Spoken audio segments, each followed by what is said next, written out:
Good morning, y'all. Today is June 20th, and it's officially the day before my birthday. When you're watching this, it'll be my birthday. But, it's just like, I don't know, it don't feel like it's my birthday right now. Um, it usually I feel like, oh my gosh, it's my birthday week, but it's like I don't feel that anymore. I don't know if it's because I'm getting older or what, but I have a lot of stuff to get done today. My goal was to get up early today and get everything that I needed to get done. But I didn't get up early today, so I kind of have to cram everything into before I go to practice. We might get out of practice early, and then I might be able to work on some more stuff. But we're just gonna have to wait and see. I really need to go get a haircut. I was like, maybe I kind of like it a little bit, you know, longer. Um, but then I was trying to brush it and it wasn't going anywhere. I was brushing it and it was just staying. So I was like, it's about time to get a haircut. So I'm gonna go try and get that done before I go to practice. And yeah, I'll pick back up shortly. I just want to show y'all these baby birds that have like built a nest over our back porch. They've been up here probably for like 2 weeks now, and they're so like, look at them. They scream from time to time, which is kind of aggravating. But other than that, like, they're so precious. Like, it's crazy how nature works, and how the mom can go out and come back and find exactly where she was at. All right, so I'm about to go into the gym. Today, I think I'm gonna do. I honestly am just feeling the treadmill today. Like, I'm not feeling it all at all today. I haven't been feeling the gym recently. Like, being very honestly, I've been in the gym for 3 years now, and it's like I always was very motivated to go. I would love going, but now it's like recently I don't know why. It's just like I'm not feeling it. Like I have to force myself to go. But I know like once I get in there and I start doing it, I feel great. But it's like the actual process of getting ready to go to the gym, driving to the gym. It feels, I don't know if it's like repetitive or what. But yeah. Anyways, I've never really told anybody my treadmill routine. It's kind of complicated, so just bear with me if you wanted to know. I don't know why I always get sidetracked, but on the treadmill, so I do 5 minutes at an incline of 5, speed of 3.8. And then I do another 5 minutes at the incline of 10 and the speed at 4.2. Then I do another 5 minutes at the incline of 15 and the speed at 4.5. And then I just walk for 5 minutes at the speed of 4.2. And then I run for 5 minutes at the speed of 10. And then I walk and then I run for the speed of 11 for 5 minutes. It's like all the numbers and the inclines and speeds. It's a lot to try and remember. It's like 3, 12, 20, something like that, because I'm at an incline for half the workout and then the other half I'm just running. But that's what I've done for the past different variations, like switching it up, making it more intense, less intense. I've done that for the past 2.5 years, and that's really what helped me lose my weight, I think, was doing that routine. And then I'll do weights. I'm not weight training right now, but when I am, I'll usually do the I like the machines, like the cable machines, and I'll do back, shoulders, biceps, triceps. I don't really work legs because I do a lot of cardio, so my legs are usually worked. My upper legs aren't really worked as much. I probably should have worked those, but my lower legs are already worked a lot by doing cardio. But that's basically my gym routine. And then from time to time I'll come and go swimming because my gym has a really nice indoor pool. But I haven't done that in a while. So today I'm just gonna run for probably like an hour, and I'll pick back up after maybe, I don't know, we'll see. Alright, so I just got my workout in. I'm about to go home and wash, and I was washing clothes and stuff, so I'm gonna try and follow those up. I feel like I just have like so much to do today. The gym was good, but I feel like every time I work out, there's somebody in there who stinks like really, really badly. And like I understand it's the gym, people are like sweating, but it's like a different kind of body odor, not like sweat or like I don't know, it always stinks in there. But I love my gym. I have 59 days until I move, so I probably should go ahead and start, or at least try and see how I go about canceling my membership since I'm not gonna be here. And I don't understand, like, I know different gyms have different policies and stuff, so I'm gonna have to see. I had just thought about that, like, because what if they don't let me cancel within some, I don't know. I'm gonna just have to wait and see. But yeah, I got a lot to do today, so I'm gonna pick up in a little bit. Alright, so I just ate. I went to a Mexican restaurant that's local to where I live, and it was not like packed. There was nobody in there, and it was a great experience, like 10 out of 10. I tell people all the time, because people be like, oh, you go out to eat by yourself, and I'm like, yeah. But if I could encourage y'all to do anything, go out to eat by yourself at least once and just try it, because it is the best experience. And there was nobody else in there because I went at like an odd time, so it was just like a great experience. I had my food out in like 8 minutes. I was sitting there talking with my waitress, and it was a great experience. So I'm about to go see if the barbershop is packed, because if they're packed, then I'm probably just wait, because it's not like I need a haircut like terribly bad. I could use one, but if there's a lot of people in there, then I ain't gonna wait, because I got to practice at 6. So I'm about to drive over there and see how packed it is, and I'll pick up when I get there. And that's yet another successful practice at Strike at the Wind. I'm really proud of the character development and everything that has built. I did not end up going to go get a haircut. I can't remember if I said that already or not. But yeah, I'm really excited for this. This is the most excited I think I've been since my first year doing the show.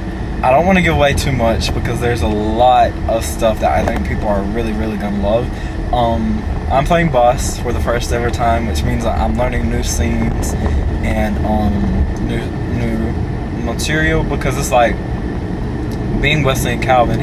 Calvin was in the game, but he didn't have a lot of lines. He didn't interact with the gang much. But I feel like being boss, you kind of have to open up and be real. And boss is a very bossy. That describes boss perfectly, you know.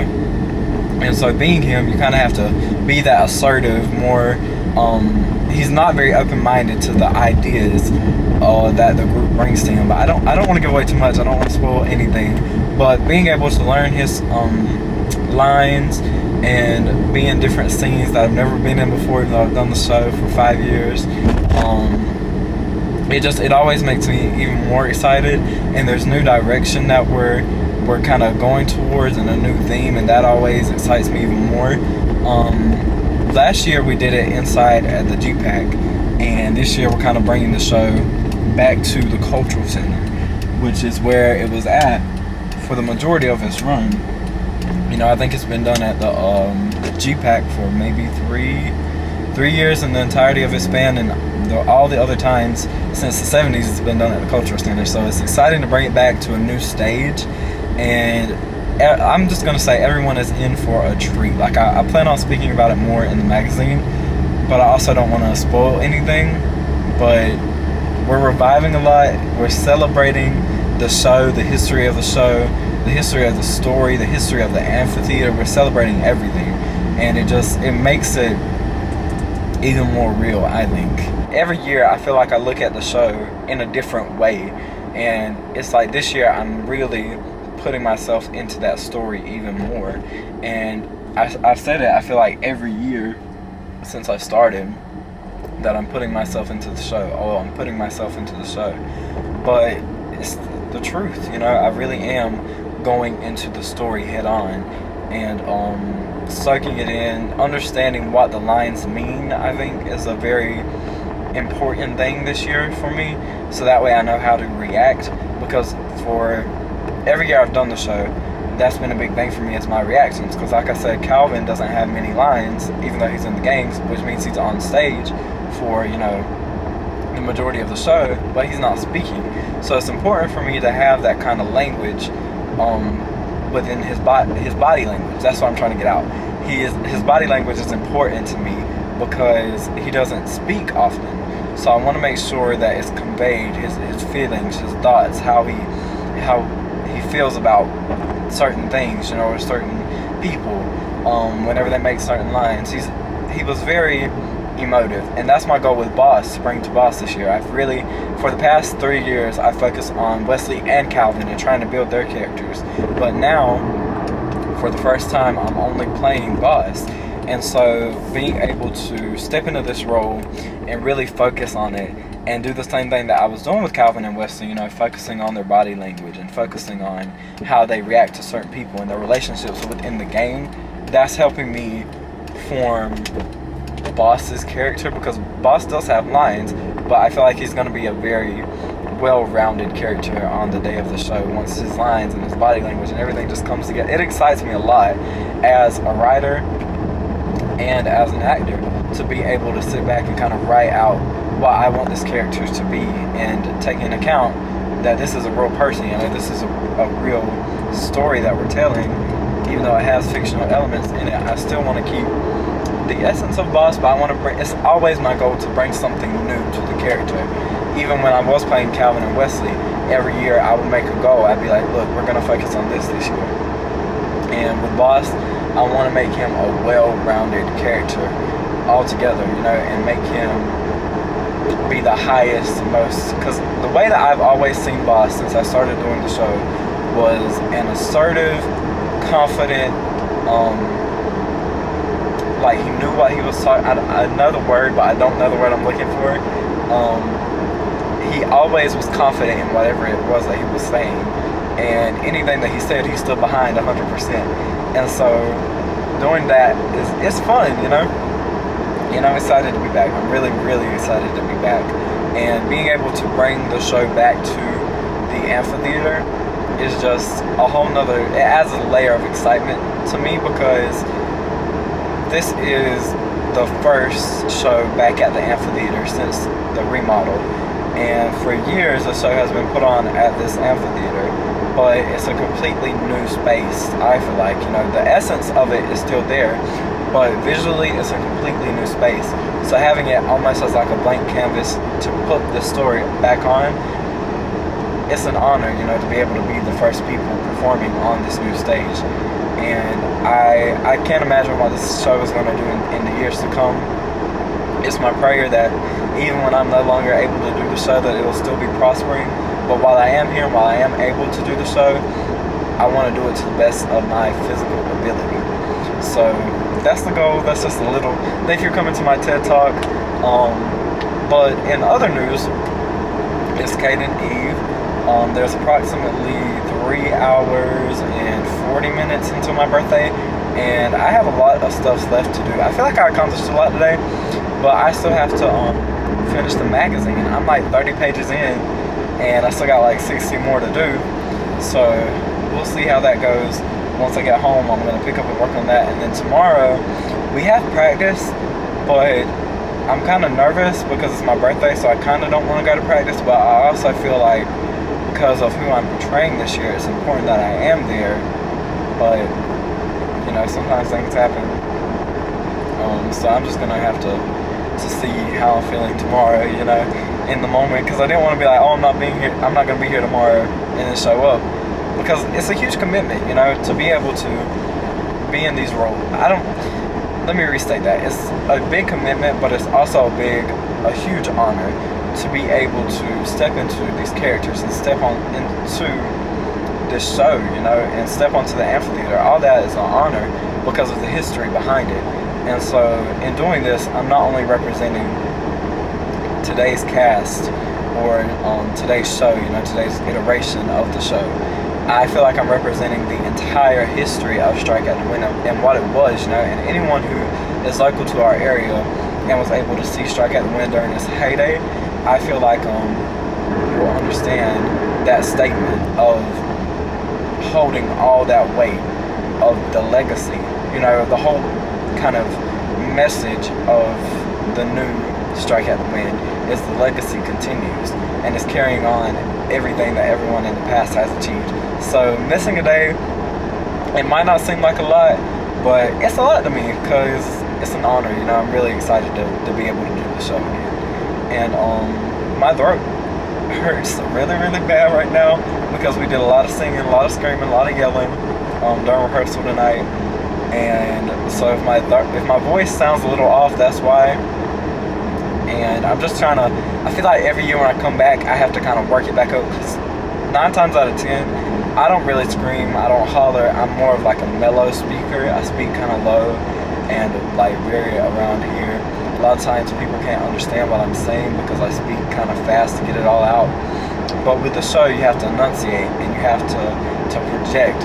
And so every year I have to warm back up and get to where I am. And it's kind of sad because this year I'm not delivering that iconic if I had a gun you'd be shoreline, which I did for the past 4 years. But I'm excited to see whoever, I don't know who's coming in to do that part, but I'm excited to see what they bring to that role and how they kind of carry it out. Alright, so it's currently 11:30, so I have 30 minutes left until my birthday, and I'm just now finishing up Sakri. Um, it's took me forever, which I kind of had an idea because I have done a lot this year, but going back and recapping everything and writing about it and finding pictures and stuff, it's taking a long time. This edition is longer than the first edition, which recapped an entire year. This time we only are going back like 6 months. But I end the magazine talking about my birthday and it being my birthday and stuff.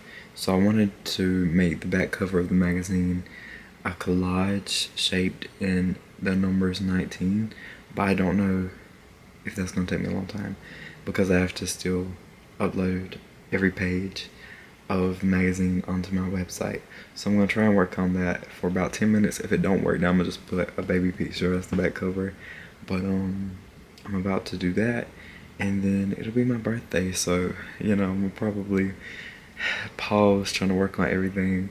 But I'm so excited with how it's come together. You can view it now on Kate and Ryan Books. And I'm gonna go ahead and close out this video here. I will see you all tomorrow. The day that you're watching this is my birthday, which I said I don't know how many times. So just send me positive vibes, and you'll be seeing my birthday vlog tomorrow. I'm trying to keep in line, like I've been vlogging every day, and it makes me so happy to know that I have all this stuff on footage. So I'm really, really excited about it. But yeah, just stay tuned.